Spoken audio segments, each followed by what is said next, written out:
Thank you to Skillshare for sponsoring this video. Skillshare is an online learning community with thousands of inspiring classes for creative and curious people. Explore new skills, deepen existing passions, and get lost in creativity. It's curated specifically for learning, meaning there are no ads, and they're always launching new premium classes, so you can stay focused and follow wherever your creativity takes you. And it's less than $10 a month with an annual subscription. I enjoy Skillshare because my one membership gets me access to more practical classes on topics like creative writing and productivity that can help me professionally, as well as classes that I want to take in my free time, on lifestyle topics ranging from gardening to wellness to cooking. I recently went through Knife Skills, a mini class to chop like a chef, a Skillshare original from Alana Karp, the head chef at Plated. I make food every day, but am by no means a technically skilled cook. I came upon this class by chance while I was already on Skillshare, and am glad I was able to take a short amount of time out of my day to learn some basic skills that will hopefully help me in my everyday life.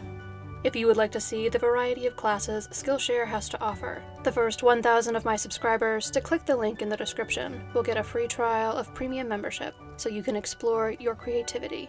Thank you.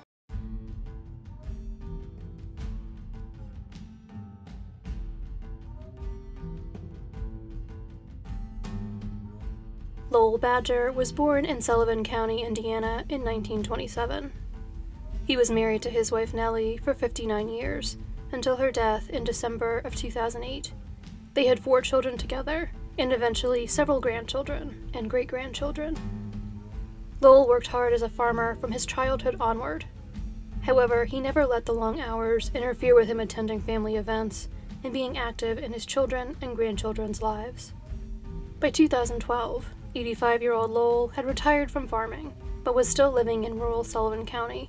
He lived alone in a home on West County Road 350 North. Lowell's son Alan and his wife went to the home on the morning of December 8, 2012. There, they found Lowell's body on the floor of his bedroom, dead from a single gunshot wound. Lowell's time of death was placed sometime between 8 p.m. on December 7th and 9:23 a.m. on the 8th, when his body was discovered. He had apparently interrupted a robbery, as his safe and television were missing from his house. The TV was a 46-inch Sony Bravia LCD television, and the safe was gray, measuring 23.5 inches tall, 17 inches deep, and 17 inches wide. It was manufactured by John D. Brush. Police would eventually release a photo of the same kind of safe to the public, in hopes that someone would come forward reporting someone who had recently acquired that kind of safe. They did clarify that while the safe they found for the example photograph was somewhat weathered, Lowell's safe had been in perfect condition. The area surrounding Lowell's home was searched by air, on the ground, and in local bodies of water for potential clues in the case. Properties in both Indiana and Illinois have been searched. No physical evidence connected to the case was found during these extensive searches. More than 250 leads have been followed up on in the ensuing 8 years, and more than 150 interviews have been conducted. Both the Indiana State Police and the Sullivan County Sheriff's Department are working on the case, and the investigators assigned to the case full-time are also assisted by 2 retired investigators. The Badger family's dedication to finding Lowell's killer has not diminished in the years following his murder, both out of a desire to finally have answers, and to prevent another family from experiencing the loss they have suffered at the hands of the same culprit or culprits. The surrounding community has also not given up on Lowell and his case. His son Alan regularly gets questions about the status of the case at his job at First Financial Bank in Sullivan, Indiana. In 2019, an effort was launched to get members of the community involved in the search for answers in the case. The minister at Kingsley Memorial Church, where Lowell had been a member from 1960 until his death, suggested that yard signs be designed and distributed throughout the community to remind people about the case and solicit tips. According to Alan Badger, these signs are just an option to put out there to remind folks that you can make a difference, and we ask if you would to step up and make that difference. It is the opinion of both the Badger family and law enforcement that there are people in the community who have information about Lowell's murder. We believe someone in the area has credible information that can bring closure to this case. The entire community pleads with that person to step forward. It is past time for closure for the family. It is past time to allow Mr. Badger to rest in peace, Sullivan County Sheriff Clark Cottam said in 2018. In December of 2020, leading up to the 8th anniversary of Lowell's murder, authorities released surveillance video and stills from surveillance footage taken at a gas station in Graysville, Indiana, just a few minutes' drive from Lowell's home, around the time of his murder. They believe that since Graysville is such a small town, and the vehicles were out in the middle of the night, one of them may be connected to the murder. They are asking anyone who recognizes the vehicles or two men seen in the footage at the gas station to come forward. A $30,000 reward is currently being offered for information that leads to the arrest and conviction of Lowell's killer or killers. We do have faith this will be solved at some point in time, Alan Badger said in 2017. People are good, and good will win. It just takes time. God works in his own time.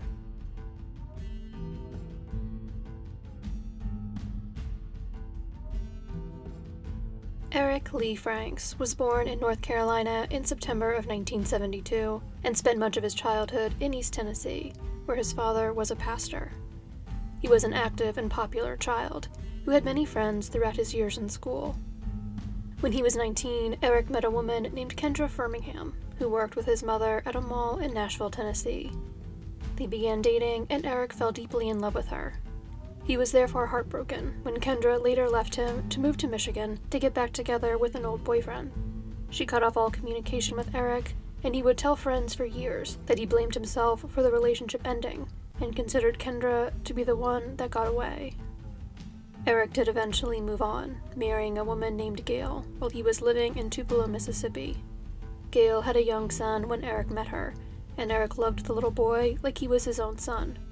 Eric was happy to have a family of his own, and the stability it provided him. Unfortunately, this happy period of his life would not last long, and several areas of his life would soon begin to fall apart. In 2006, Eric's father passed away, and Eric was devastated by the loss. Then in 2008, following the economic recession, Eric lost his job as a maintenance worker at a shopping mall and could not find new employment anywhere in Tupelo. He decided to move his family to Ohio, where his mother and sister were living, both to be able to spend more time with them and to find new opportunities for work. Eric was able to work in Ohio, but not consistently. The financial stress this caused created more tension in his marriage, which was already strained by this point. Unhappy with his romantic relationship, Eric began focusing on finding comfort in old friendships. He began using Facebook to locate and reconnect with friends he had lost contact with. In addition to old friends, Eric also tried to locate his former girlfriend, Kendra, whom he had not seen in over 15 years.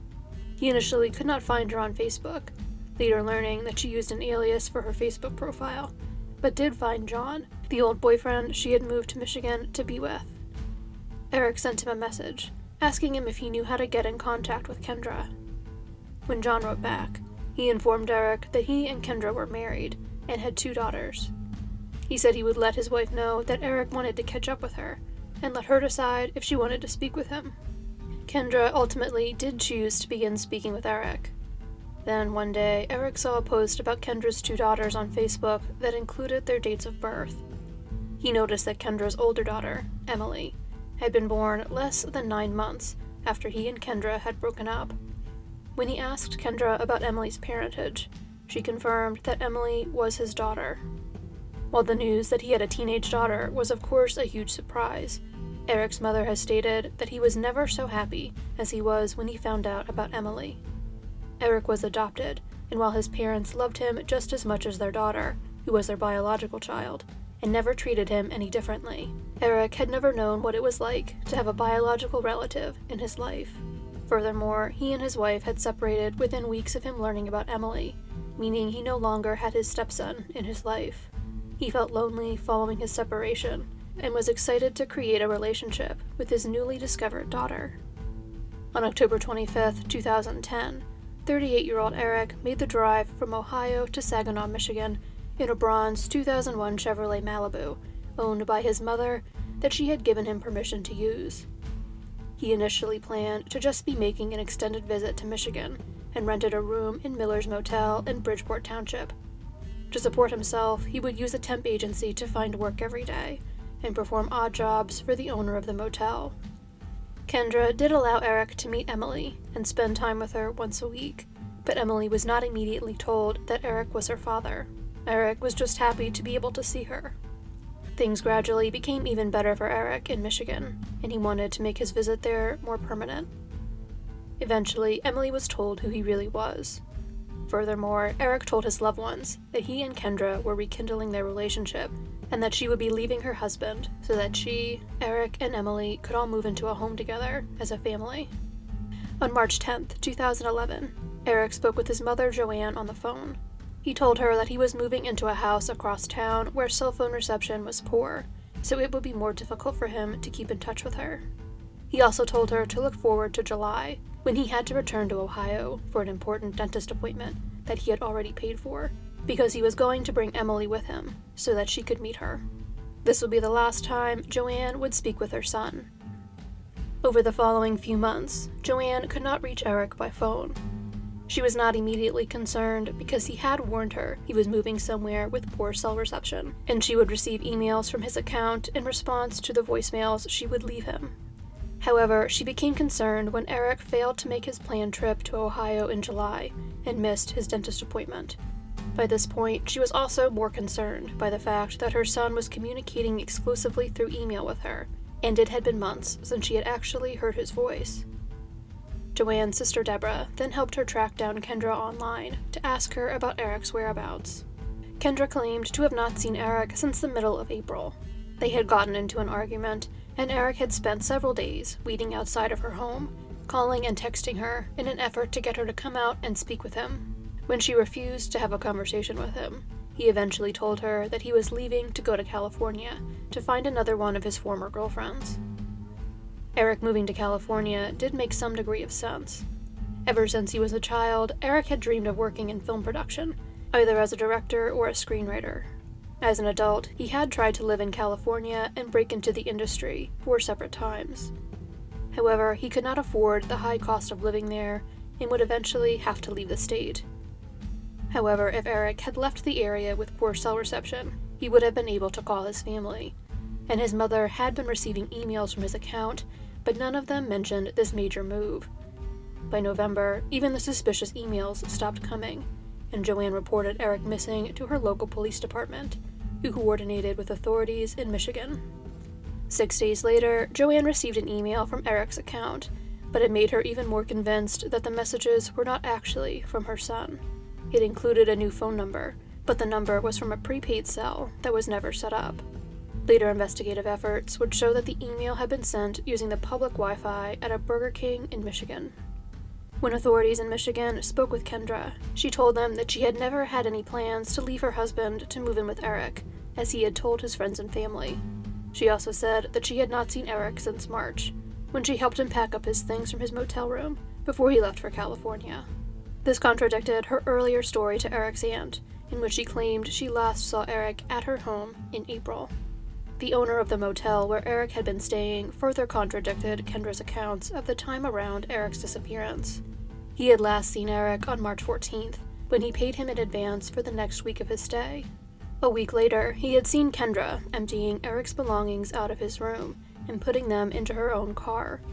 When he confronted Kendra, she told him that Eric had taken off and that she was just getting his things out of the motel room for him. On April 5th, almost a month after Eric last spoke with his mother, and while numerous incoming calls to him were going unanswered, his phone had begun making outgoing calls again. It had been used to call several salvage yards, as well as a dental office where Kendra was a patient. Kendra told authorities that she had never used Eric's cell phone to call her dentist. The records on the phone show that the phone never left the Saginaw area in the months after Eric's family last heard from him, contradicting Kendra's claims that he had taken off for California. 3 months after speaking with authorities about Eric's disappearance, Kendra and John moved to Florida with Emily and the daughter they shared. However, while they were physically removed from the investigation, they would continue to be tied to it. Eric's family remained dedicated to searching for him and kept focus on his case through social media, missing persons flyers, media appearances, and conferences. Their efforts did result in new clues. In 2012, they were able to reach a man who had stayed next door to Eric at the motel. After hearing details about the disappearance from Eric's family, he went to the police to report an incident in which Kendra's husband John, who had told authorities he had never met Eric in person, drove up to the motel and screamed violent threats at Eric. The case was eventually transferred to the Michigan State Police, who searched the property surrounding the home Kendra and John had lived in with cadaver dogs in May of 2013. They did not locate anything during the search. Kendra died of breast cancer in 2016. Following her death, John provided authorities with the names of 2 men she had known back in Michigan to investigate. In 2018, a criminal justice student in California had seen Eric's story featured in an episode of the investigation discovery series Disappeared that had been released the year before, and began following the case. She worked at an automotive repair shop and had the idea to track the car Eric had been driving through Carfax. The vehicle also went missing around the time of Eric's disappearance and had never been found.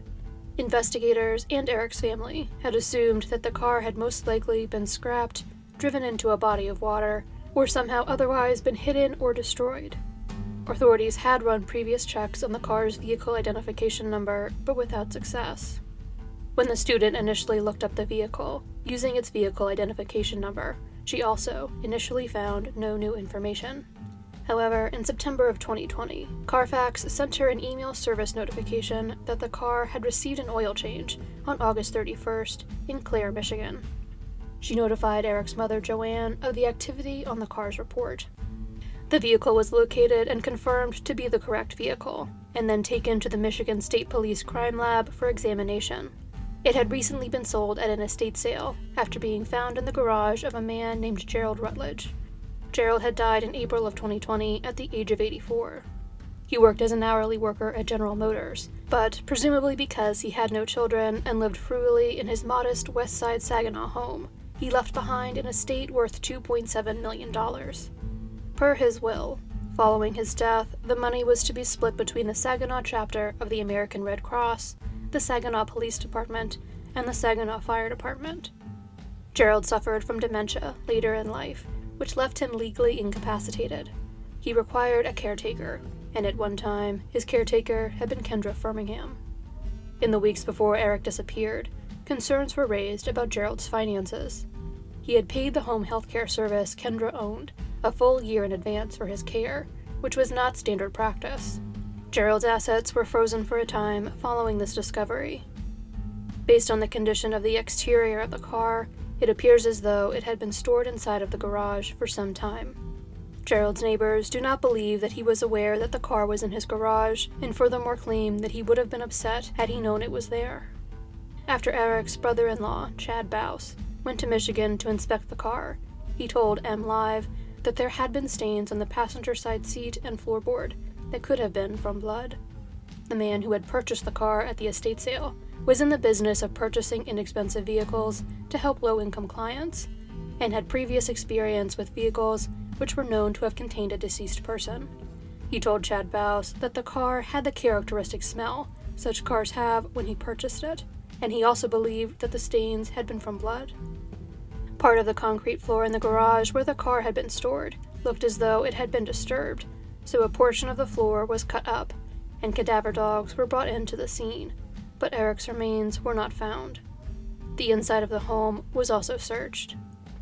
The new owner of Gerald's home discovered a brochure on his property that indicated that a high-powered incinerator had previously been installed in his basement, but removed from the property for the estate sale, and notified the state police of that information. While the discovery of the car appears to strengthen the connection between Kendra Firmingham and Eric's disappearance, there are still many unanswered questions in the case, most importantly, where Eric is.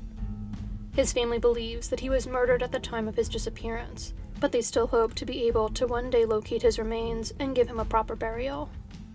I have prayed for answers for years, but I didn't know if they were going to get answered, Chad Bouse told ABC 12 News following the discovery of the car. I was getting used to the idea that we might never know. This certainly gives us a lot of hope that we might get to know what happened for real, what happened to Eric, instead of our theories on what happened to Eric.